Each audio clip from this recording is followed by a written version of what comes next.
ओशो को सिक्स्थ आसमान से क्या आया हुआ दिखता है आपको? ओशो के पास में एक डॉट था, ठीक है, जो 7वें आसमान से मैंने देखा था, 6ठे आसमान से मैंने देखा था, और वो एक सोल की तरह होते, वो एक वाइट लाइट दिखाई देते, जैसे मान लो जो सऊदी के अरबी लोग होते, सफ़ेद कलर का कपड़ा, उस पर सफ़ेद कलर का, ऐसा मान लो आपने एक बड़ा कुछ कपड़ा रखा है और अंदर ट्यूबलाइट जल रही है बहुत सारी, तो अगर आप ट्यूबलाइट को उसके बाजू में रखोगे तो ट्यूबलाइट पीली दिखाई देती, इनकी फ्लोरोसेंट वाइट लाइट होती है।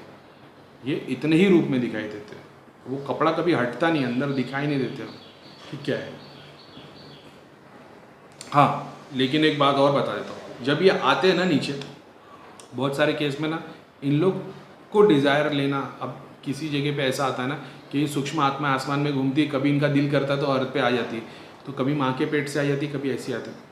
ये सारी आत्मा बहुत स्मार्ट हो गई, ये लोग अभी माँ के पेट से नहीं आते, इन लोग बर्थ के थ्रू नहीं आते, इनको पता है इन लोग सारी चीज़ें भूल जाते, तो इन लोग अभी सिद्धि के रूप में कभी कभी किसी के पीछे आ जाते और वो फिर दिखाई देते क्या काम कर रहे हैं नहीं कर रहे।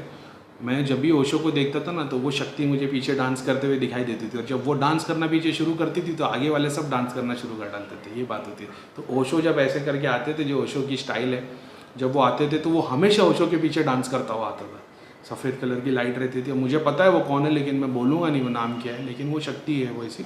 और वो जब वो डांस करते करते पीछे आती थी तो आगे वाले सब डांस, और उसी के थ्रू सबको शक्तिपात होता था। जब ओशो आते थे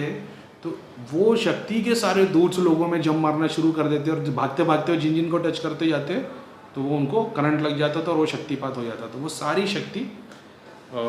इनके थ्रू आई थी ओशो के पास, तो ये एक बात है।